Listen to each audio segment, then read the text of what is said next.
Good morning, comic book fans. Welcome back to Comics in 5 Minutes. I am your ever-loving host, Short, and we have got a delivery in today, so there's going to be a review later on and an unboxing video that I've already kind of started just because, we have cool stuff like this.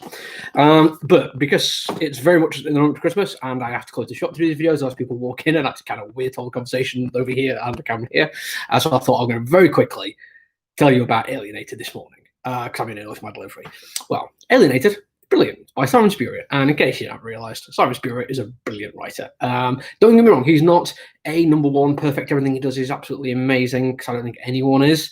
Even some of my best writers of all time, occasionally put out where I can read it and go, wow. But when he's good, he's great. And this is a prime example. I think it also sums up quite nicely what he does best, because some of his 12-issue maxis have got to the point where I'm like, you know what, cool idea. But about issue 7, maybe 8 or 9 even, I'm just like, oh man, come on, we know what you're doing now, get to the end. But then he did 6 issues in the past, which were absolutely brilliant. Weirdly, 12, 13, 14 issues of Hellblazer this last year and the one before is some of the best stuff he's ever done, and could have gone on to be the best ongoing of all time. It was that good. So, what am I talking about? Who knows what I'm talking about? But this one in particular, 6 issues, perfect timing, gives a chance to do some very inventive things with storytelling, including picking like separate characters to give their own stories.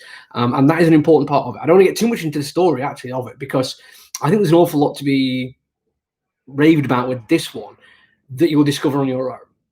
If I sit and go through and tell you, oh, this is what happens and this is why it's cool, I mean, this character does this, it absolutely sums up this thing brilliantly, which it totally does, by the way. But if I do that, you'll read it and go, oh, this is the bit I was on about. Cool. Instead of reading it and going, oh my God, because it's full of shock and awe, like thoroughly, absolutely jammed full of it, except maybe the first 2 issues. And I don't mean that in a negative way. I don't mean like, oh God, so we have to get through 2 dull issues. No, first 2 issues are absolutely brilliant. They're really well done. He plays with form exceptionally.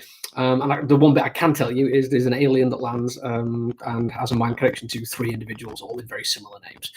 And the first comic book and the follow-up to it is basically an explanation of what's going on. It's set up, but it's not in a bad way. It's not like, oh, so we just sit and watch how this plays out. It's like, no. He uses a few nice little devices, including splitting the pages into 3, using different types of fonts for lettering, and a few other nice little bits by the artists throughout.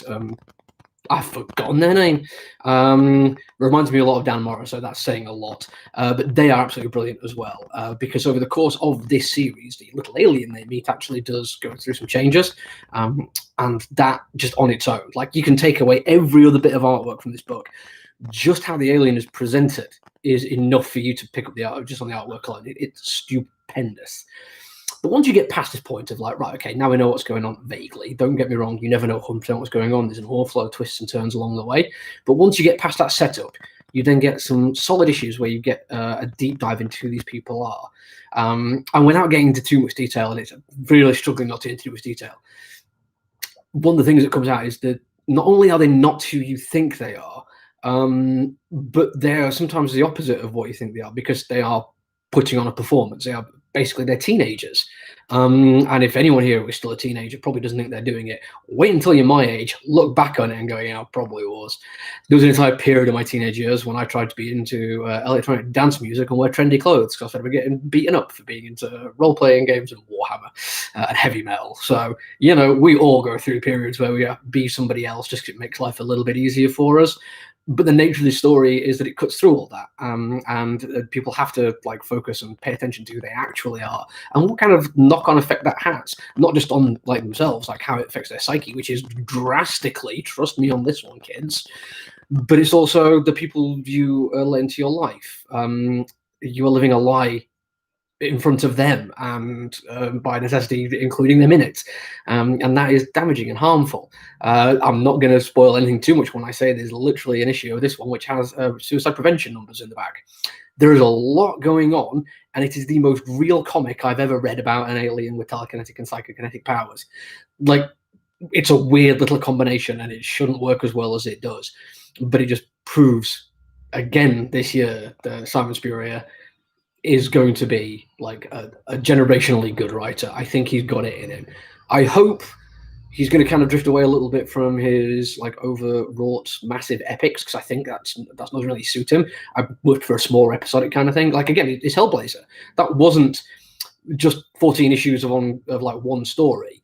There was lots of sub-story in there and lots of like chapters and episodes of it, all tied into an overarching thing, absolutely fine. But it wasn't just like one solid idea that eventually ran out of steam. 6 issues seems to be the perfect thing for him. And as long as you understand that we're going into it, that it is going to be a hard read, it's going to be harsh in places, it's going to be uncomfortable, and it honestly needs a content warning at the front, which it unfortunately didn't have. But if you can get past that and just enjoy it for what it is, you will be amazed. It is absolutely brilliant. There's a reason why it's number 3 on my list, even though it's just a Boom Studio 6-issue miniseries, which didn't really get a whole bunch of attention. I don't even know if it's like a lot of Boom Studio stuff is not an option for Netflix or TV or Amazon or anything like that. It is still one of the most powerful, one of the most moving things I've read all year. And if for no other reason that, forget the fact that it's also absolutely brilliant and well written and all that kind of stuff, just check it out. It's absolutely amazing. You'll not be disappointed. Right, I'm gonna go unpack the rest of my delivery. Keep an eye out. There will be an unboxed video shortly. Take it easy. Bye.